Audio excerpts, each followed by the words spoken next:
Hey everybody, Jeff Antoniuk here, digging deeper jazz video series. This is video number 9, In or Out. As usual, these videos are for all instruments. Today we're talking about improvisation, of course, and I want to talk about a way to rethink our relationship with scales. Now, if you saw video number 2 in this series, you know it's called Scales Suck. And so maybe you know a little bit now about my relationship with scales. Here's full disclosure. I constantly practice scales. I use them all the time for many, many things, including technique and fluidity and evenness of playing the horn and everything else. But for improvising, I think that scales may not be the best way to go for everybody all the time, yet that's what we spend so much time talking about. So that's one of the things I want to dig into today. By the way, the next video, number 10, is going to take the information from today and expand it into an amazingly cool place. We're really going to be talking about how to think like an artist, not like somebody who's searching, like hoping dearly to find the next correct note. That's not what I'm talking about. I'm talking about literally artistic playing and how we can use what we find out today to achieve that. So you're going to want to tune in to video number 10 coming up. All right, so as usual, I want to thank Gonzalez Reeds. I've been playing Gonzalez Reeds on my saxophones for like 3 or 4 years. They're a great sponsor of these videos, so thank you very much to them. And by the way, please do hit the subscribe button if you aren't already subscribed to this series. We have a bunch of great stuff coming, so thank you for subscribing on YouTube here. So one cool thing that's sort of going on with me right now is I'm getting ready for Maryland Summer Jazz. This is an adult jazz workshop that happens here in the Washington, D.C. area where I live. And I've been the artistic director for 14 years, and I love it so much because it's a place for adult musicians, like many of you out there, to get together and play. And that's such a hard thing to find when you're somebody who's just sort of playing on the side, playing for the love of it, playing for the fun of it. And to find a place to do this. It's so rewarding, and it's really one of the top jazz workshops in the world that's dedicated to adults. So we actually have a handful of spots open for this July. If you happen to be hearing this and are interested, check it out, MarylandSummerJazz.com. Consider it for next year, though. We have people come from all over the world.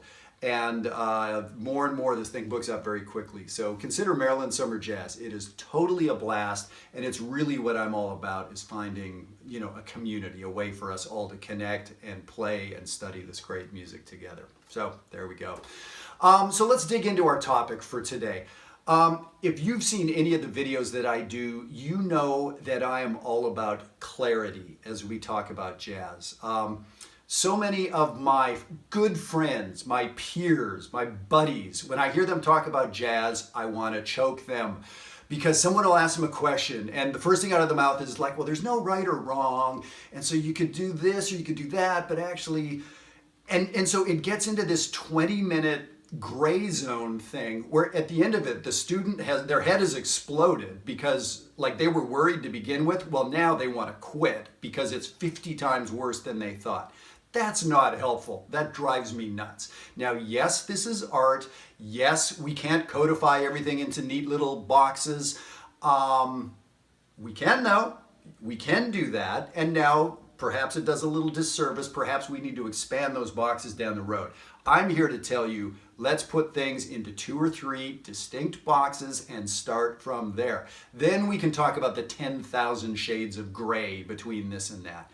So, you know that that's the way I like to teach. That's got me and a lot of my students way down the road, as opposed to muddying the waters at every chance, right?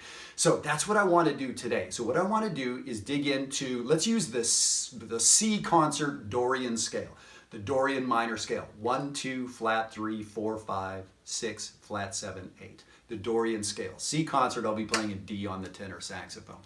And now, scales suck because that organization of notes there's not a lot of information in there. Just like the alphabet doesn't contain a lot of information. D isn't the 4th best letter because it comes 4th, right? There's no order of the letters or their importance or when they were invented or any of that, right?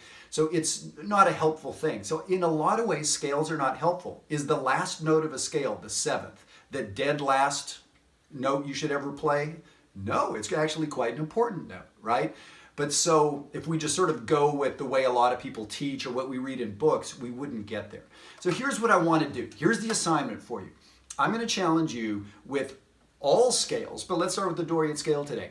I want you to come up with your version of the C Dorian scale, or any Dorian scale, the key doesn't matter, from the most in to the most out.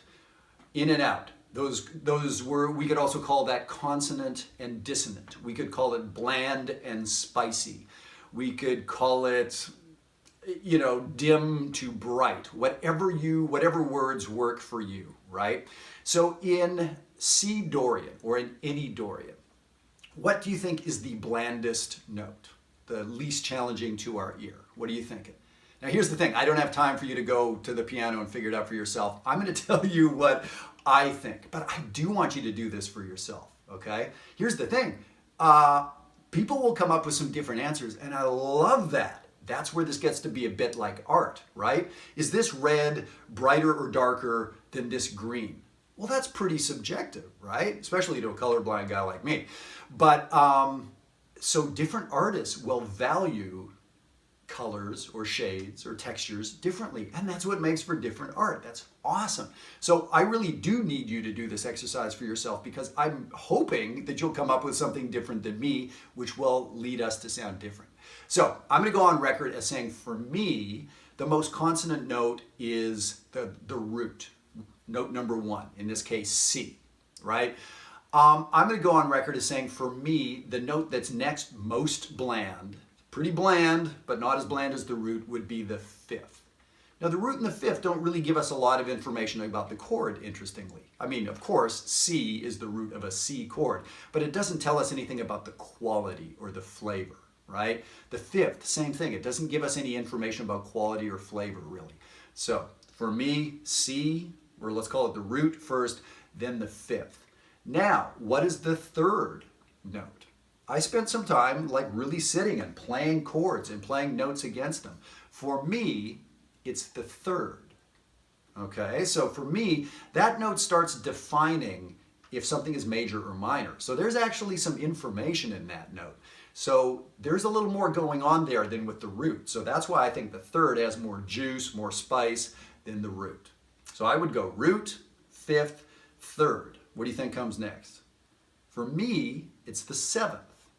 In a Dorian scale. Here's the thing, in other scales, other chords, it may be different. This is just for Dorian, right? So root, 5th, 3rd, 7th is where I'm going to start from. So those will be the first 4 notes. So let's do this. I'm just going to put on a little play along here, just cranking out some C Dorian, and I'm going to play those 4 notes against them and just kind of see what you think, whether you can hear what I'm talking about.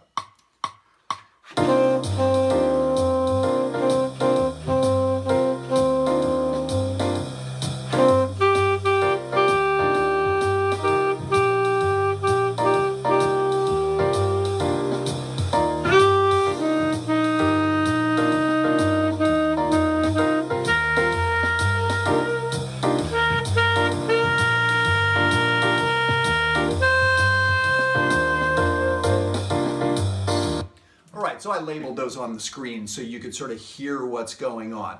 And I didn't mean that to sound like a solo or anything like that. I was just trying to play them. It's great to sit at a keyboard or get a play along going and play those notes, and really, like, you may have to play that note for 5 minutes to decide which one should come next, okay? So for me, that's the order. Root, 5th, 3rd, then 7th. I can imagine someone disagreeing with me and saying, I don't know, I think the 7th is more consonant than the 3rd.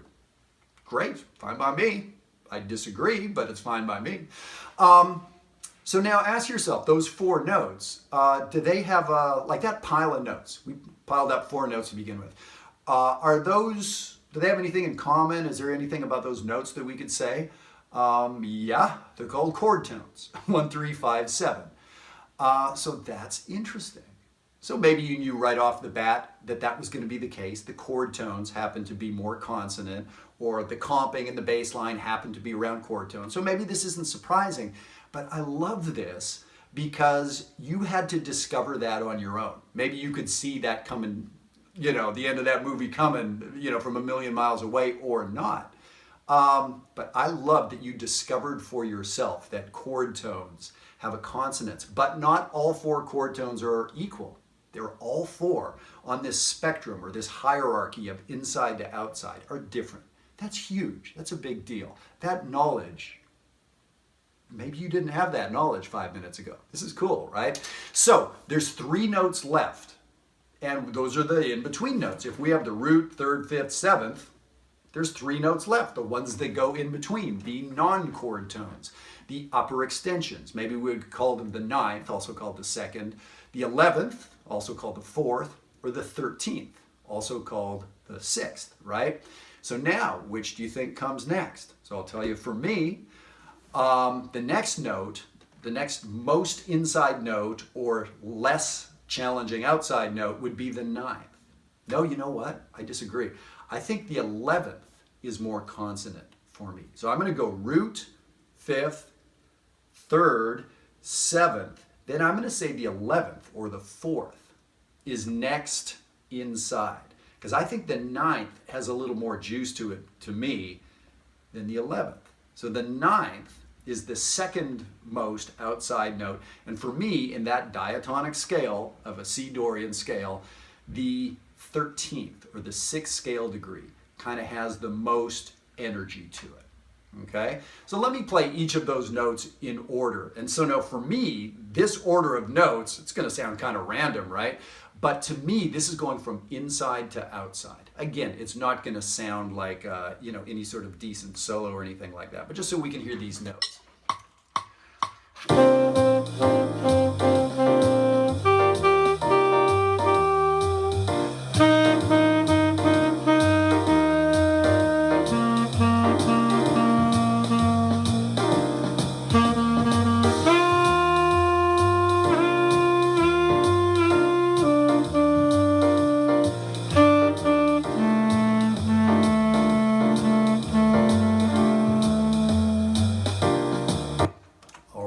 So now that C Dorian scale, remember the scale suck part?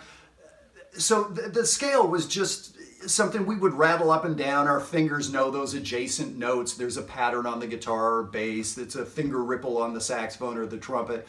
But now we've dug so much deeper into that one sound, and we have a personal relationship. We know which note does what. It's like we go to a spice rack and we know that salt and pepper are pretty different, right? We know that sugar and curry are pretty different, right? So we've decided that. But when you were a little kid, when you didn't know that stuff, you might just take one of those containers and who knows what you're gonna get, right? That's how a lot of us improvise. We're pushing buttons and we're gonna see what we're gonna get. So I'm suggesting let's get past that. So I want you to do this hierarchy for yourself. I would love for you to come up with answers different than mine. So here's the thing, then there's all the other tonalities. Will this take you 10 minutes? Will it take you an evening? Will it take you a week? Doesn't matter to me. This is huge information, right? And then perhaps you'll do it with a major scale and a Lydian scale and a half whole diminished scale, whatever. Is this gonna take a while? Yeah. But is it gonna take 6 months? Probably not. So digging this deeply, this is one of the most important things you can do. And so now whatever chord comes across the music that you're handed, you know how every note works with and against that chord. This is some of the best work you can do. So as I said, the next video, number 10, we're gonna dig into how to be an artist with this information. So this will be pretty slick. So I appreciate you tuning in today. This is In and Out. Video number 9. Please subscribe to these videos. Please recommend these to your friends. My whole wish is just to get some good information out there to assemble a community of musicians and adult amateurs and jazz pros who want to do this stuff right and communicate with each other and have a good time. So thank you so much for tuning in. It's fabulous to have you there, and we will see you again next time. Thanks.